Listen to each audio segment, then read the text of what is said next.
Hello student, welcome to brain booster.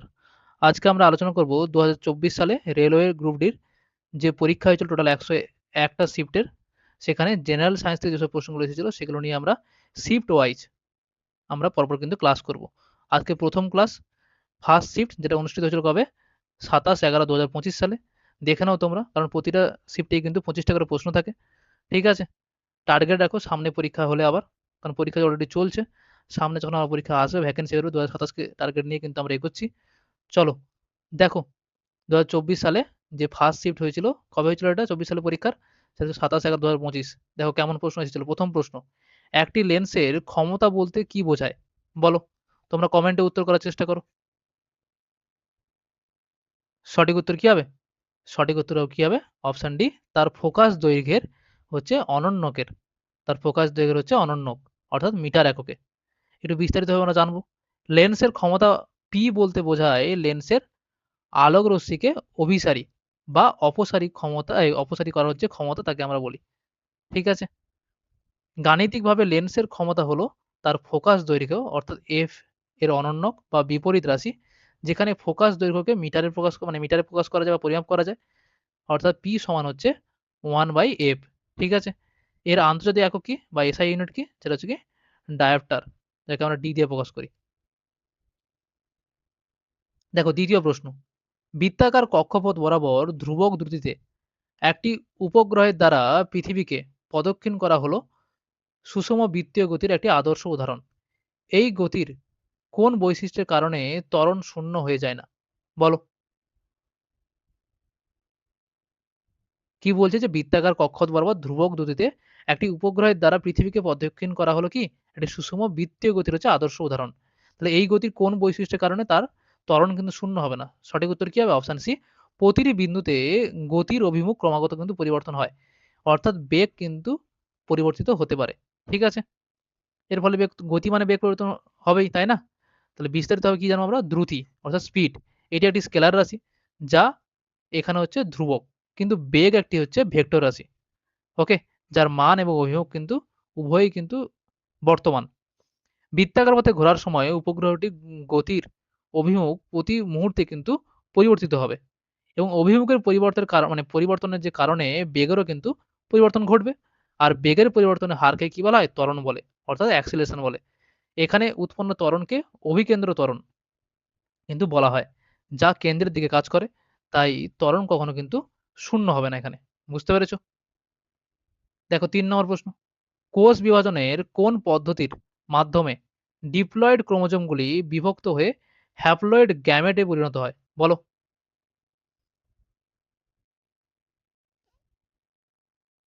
সঠিক উত্তর কি হবে? Option C, meiosis. মিওসিস কোষ বিভাজন প্রক্রিয়া। ঠিক আছে, মিওসিস বিভাজনে হ্রাসমূলক বিভাজন, মিওসিস যে কোষ বিভাজন, তাকে কি বলা হয়? হ্রাসমূলক বিভাজন কিন্তু বলা হয়।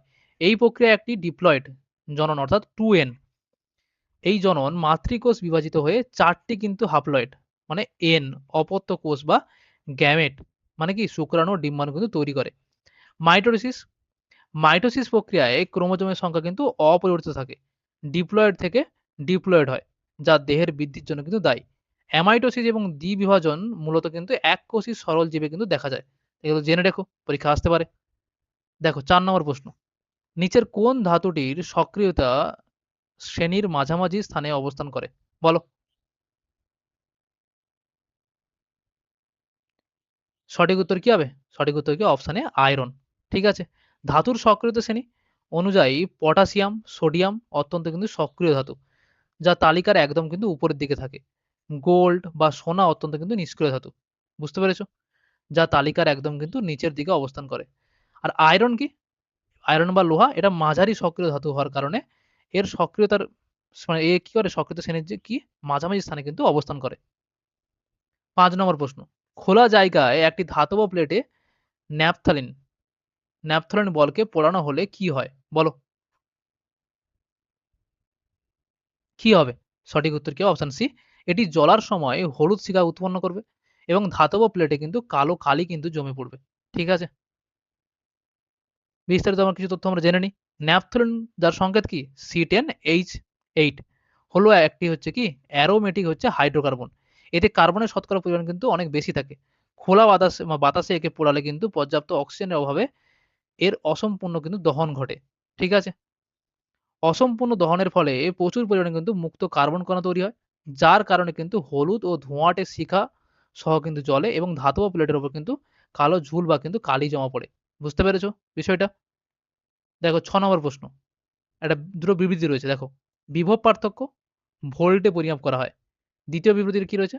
একটি ভোল্ট একক প্রতি কুলম্বে ১ নিউটনের সমান হয়। এখান থেকে বলতে হবে যে কোনটা সঠিক কোনটা ভুল রয়েছে। বা দুটোই কি সঠিক? সেটা বলো বা দুটো ভুল? বলো। সঠিক উত্তর কি হবে? যে শুধুমাত্র ১ম টা যেটা রয়েছে বিভব পার্থক্য ভোল্টে হচ্ছে পরিমাপ করা। এটা কিন্তু ঠিক অপশন বি। ওকে? যে বিভব পার্থক্যের অর্থাৎ যে পোটেনশিয়াল ডিফারেন্স আন্তর্জাতিক অর্থাৎ এসআই একক হলো কি ভোল্ট। তাই ১ম বিবৃতিটি কিন্তু একদম সঠিক। গাণিতিকভাবে বিভব পার্থক্য ভি সমান কি W/Q অর্থাৎ কার্যবাহী হচ্ছে আধান। সুতরাং ১ ভোল্ট সমান ১ জুল/১ কুলম্ব। মানে 1 ভি সমান 1 জুল বাই হচ্ছে সি। এখানে বলা আছে কি ১ ভোল্ট সমান হচ্ছে ১ নিউটন বাই ১ কুলম্ব। যা কিন্তু ভুল। ঠিক আছে? দ্বিতীয় যে বিবৃতি সেটা কিন্তু ভুল। ওকে? কারণ নিউটন কি বলের একক, কার্যের একক কিন্তু নয়। দেখো ৭ নম্বর প্রশ্ন কি রয়েছে? কোন কার্যকরী মূলককে অক্সিজেন হেটেরো পরমাণু থাকে না। কোন কার্যকারী মূলকে অক্সিজেন হেটেরো পরমাণু থাকে না বলো?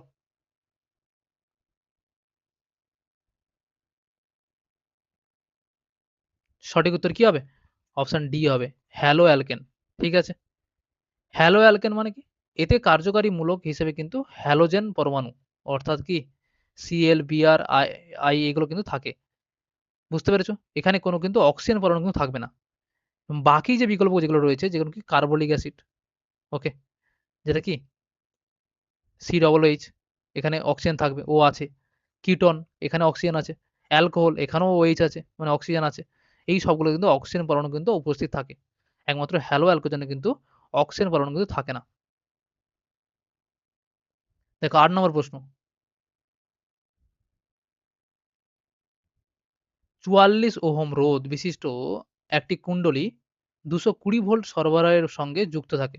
তবে কুণ্ডলীর দ্বারা ব্যবহৃত শক্তি কত ওয়াট হবে বলো?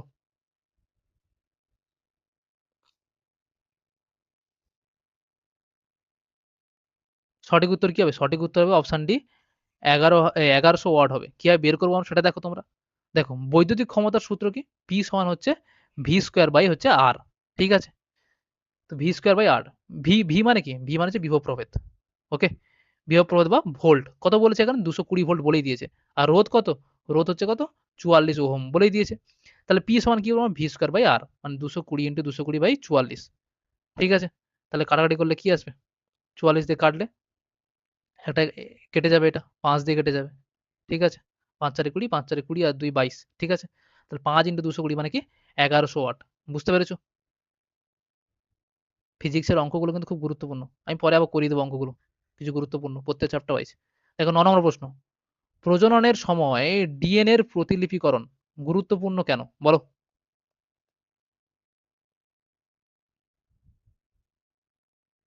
সঠিক উত্তর কি হবে? অপশন এ যে প্রকরণের সমূহের বংশানুসরণে হচ্ছে জন্য। ঠিক আছে?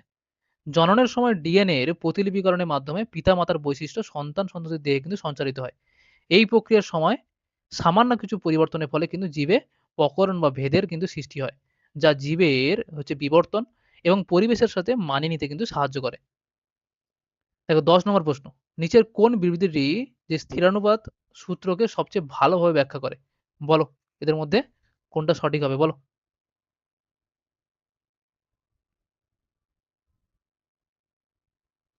সঠিক কোনটা হবে? Option C. একটি রাসায়নিক যৌগে সর্বদা একই মৌল থাকে, যাদের ভর ও পরস্পরের সমানুপাতিক হয়। ঠিক আছে?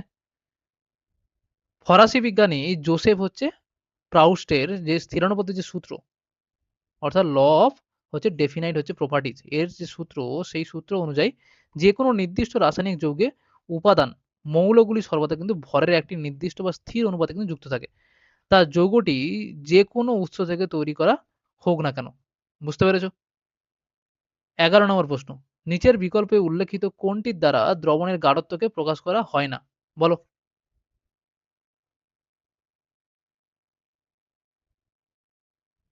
সঠিক উত্তর কি হবে? অপশন এ দ্রাব্যের আয়তন ও দ্রবণের ভরের অনুপাতের যে শতাংশ, সেই শতাংশ হার হচ্ছে গাঢ়ত্বের প্রকাশ। এটার দ্বারা কিন্তু হয় না বলেছে। বাদবাকি কিন্তু হয়। যে দ্রবণের গাঢ়ত্ব প্রকাশের জন্য সাধারণত দ্রাব্যের ভর, আয়তন এবং দ্রবণের ভর বাই আয়তন শতাংশের অনুপাত কিন্তু ব্যবহার করা হয়। যেমন কি মাস বাই মাস এর পার্সেন্টেজ, ভলিউম বাই ভলিউম এর পার্সেন্টেজ বা মাস বাই ভলিউম এর পার্সেন্টেজ আমরা করি। ঠিক আছে? এটা জেনে রেখো সবাই। তাহলে খাতায় নোট করে নিও। কোয়েশ্চেন নাম্বার 12, নিম্নোক্ত কোন বিবৃতিটি হচ্ছে ঠিক এদের মধ্যে? বলো। যে কৃতকার্য কেবল ঋণাত্মক হতে পারে, কৃতকার্য কেবল ধনাত্মক হতে পারে, বল বা সরণের উপর কৃতকার্য নির্ভর করে না, না বলের অভিমুখের উপর নির্ভর করে কৃতকার্য বা ধনাত্মক বা ঋণাত্মক কিন্তু হতে পারে। সঠিক উত্তর কি হবে?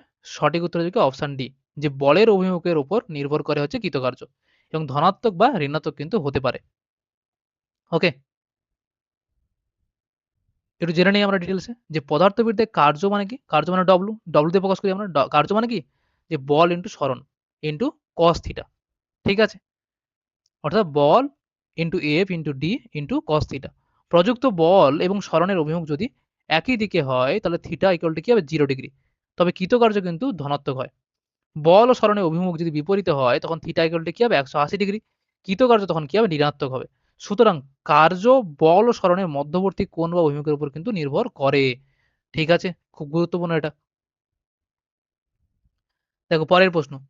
কপার সালফেটের জলীয় দ্রবণে দস্তা বা জিংক একটি দণ্ডকে স্থাপন করা হলে কি ঘটবে? বলো।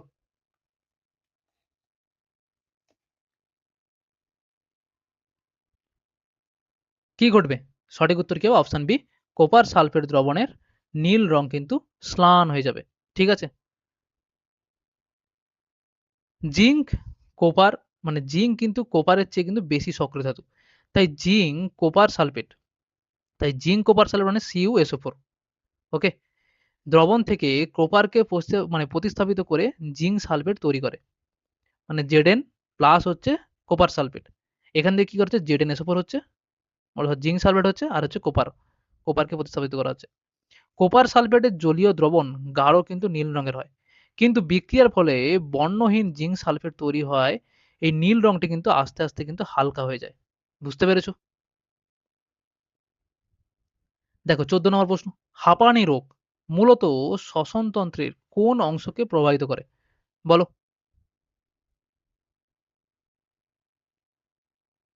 সঠিক উত্তর কি হবে? হ্যাঁ?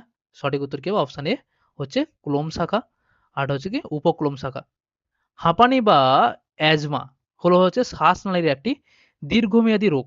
এর ফলে ফুসফুসের ভেতরে বায়ু চলাচলের পথ বা হচ্ছে ক্লোম শাখা ও উপক্লোম শাখা কিন্তু ফুলে যায়, সংকুচিত হয় এবং অতিরিক্ত হচ্ছে মিউকাস তৈরি করে, যার ফলে শ্বাসকষ্ট হয়। আর শ্বাসনালী প্রধানত হচ্ছে কি বায়ু পরিবহন করে। বাদবাকি যে বিকল্পগুলো রয়েছে, বায়ুথলি এটি গ্যাসীয় মানে এর কি করে? গ্যাসীয় হচ্ছে আদান প্রদান করে এবং মধ্যচ্ছদা হচ্ছে কি করে? এর কাজ কি শ্বাসকার্যের পেশি হিসাবে হচ্ছে সাহায্য করে। কিন্তু হাঁপানিতে এগুলো সরাসরি কিন্তু প্রধানভাবে কিন্তু আক্রান্ত হয় না। বুঝতে পেরেছো? 15 নম্বর প্রশ্ন। সাবান দ্বারা পরিষ্কারের ক্ষেত্রে করার ক্ষেত্রে মিশেলের প্রধান ভূমিকা কি? বলো। সঠিক উত্তর কি হবে? অপশন সি, কাপড় থেকে তেল এবং ময়লাকে আকর্ষণ করে অপসারণ করা। ঠিক আছে? যে সাবানের অণুর দুটি অংশ থাকে। একটি জল আকর্ষী এবং অন্যটি জল বিকর্ষী কিন্তু তেল আকর্ষী। ঠিক আছে? ময়লা কাপড়ে সাবান দিলে অণুগুলো গোল হয়ে মিশেল গঠন করে। এই মিশেলের কেন্দ্রভাগ কাপড়ের তেল ও ময়লাকে আটকে ফেলে এবং বাইরের অংশ জলের সাথে কিন্তু ধুয়ে যায়। আর অন্যান্য যে বিকল্পগুলো যে রয়েছে, যে সাবান জলের পৃষ্ঠটান কিন্তু হ্রাস করে, বৃদ্ধি নয়। ঠিক আছে? জলের পৃষ্ঠটান কিন্তু হ্রাস করবে, কমিয়ে দেবে। ঠিক আছে? আর ফেনা তৈরি করা পরিষ্কার প্রক্রিয়া কিন্তু মূল কারণ কিন্তু নয় এটা। বুঝতে পেরেছো? দেখো পরের প্রশ্ন দেখো। কালচার ফিশারি বলতে কি বোঝায়? বলো। ফিশারি কালচার এটা কি? এটা মাছ চাষ। একবার সহজ প্রশ্ন এটা। এটা মাছ চাষ, অপশন বি, যে সুনিয়ন্ত্রিত কৃত্রিম ও প্রাকৃতিক জলাশয়ে যেমন পুকুর, দিঘি বৈজ্ঞানিক পদ্ধতিতে মাছের পোনা ছেড়ে তাদের বড় করে অর্থনৈতিক লাভের জন্য কিন্তু সংগ্রহ করাকে কি বলা হয়? কালচার ফিশারি বা ফিশারি কালচার বলে বা মৎস্য চাষ বলে। ঠিক আছে? আর প্রাকৃতিক উৎস বা সমুদ্র থেকে সরাসরি মাছ ধরাকে কি বলা হয়? Capture fishery.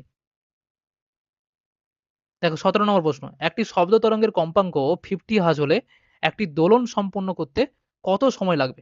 বলো।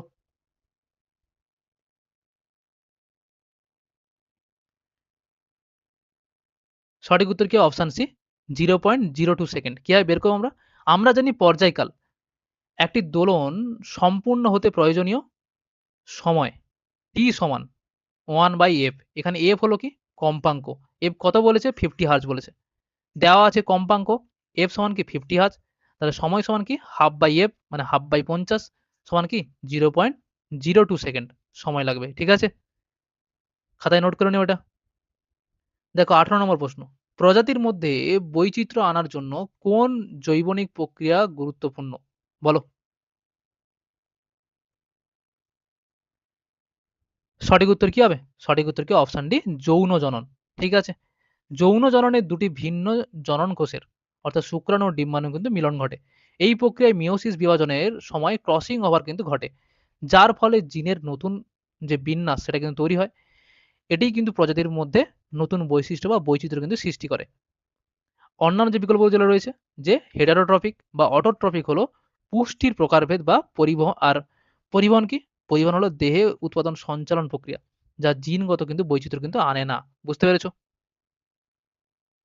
১৯ নম্বর প্রশ্ন। নিম্নোক্ত কোন বিকল্পটি সুষম বৃত্তীয় গতির একটি উদাহরণ? বলো কোনটা?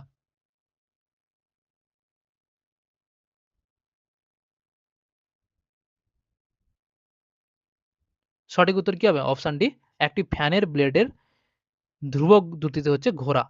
যখন কোনো বস্তু একটি বৃত্তাকার পথে নির্দিষ্ট বা অপরিবর্তিত গতিতে ঘোরে তখন তাকে কিন্তু সুষম বৃত্তীয় গতি কিন্তু বলা হয়। যেমন সিলিং ফ্যান যখন একই স্পিডে ঘোরে তখন তার ব্লেডগুলোর গতি সুষম বৃত্তীয় গতি কিন্তু হয়। গতি ত্বরান্বিত হয় বা উল্লম্বভাবে বল ছড়া কিন্তু সুষম গতি কিন্তু নয়। ঠিক আছে? ২০ নম্বর প্রশ্ন। কোনো ছাপানো বা মুদ্রিত বস্তুর উপর একটি পুরু কাঁচের ফলক স্থাপন করা হলে অক্ষরগুলি কিছুটা কিন্তু উপরে উঠে এসেছে। এটা মনে হয়। এটির কারণ কি? বলো।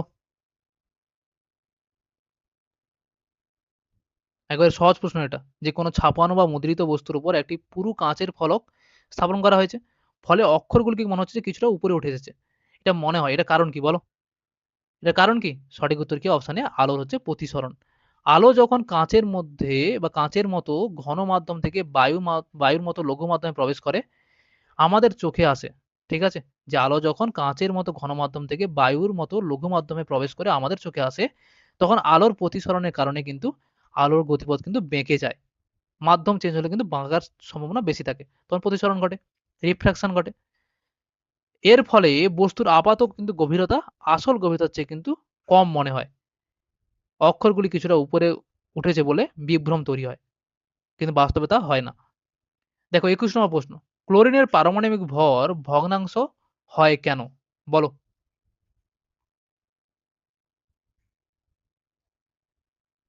সঠিক উত্তর কি হবে? সঠিক উত্তর কি হবে? অপশন এ আইসোটোপের উপস্থিতির কারণে। ঠিক আছে?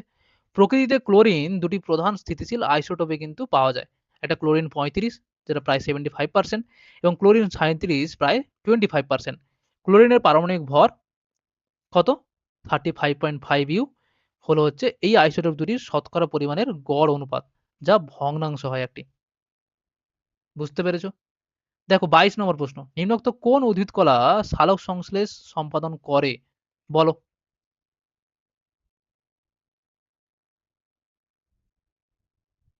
সঠিক উত্তর কি হবে? হ্যাঁ? অপশন ডি হচ্ছে ক্লোরেনকাইমা।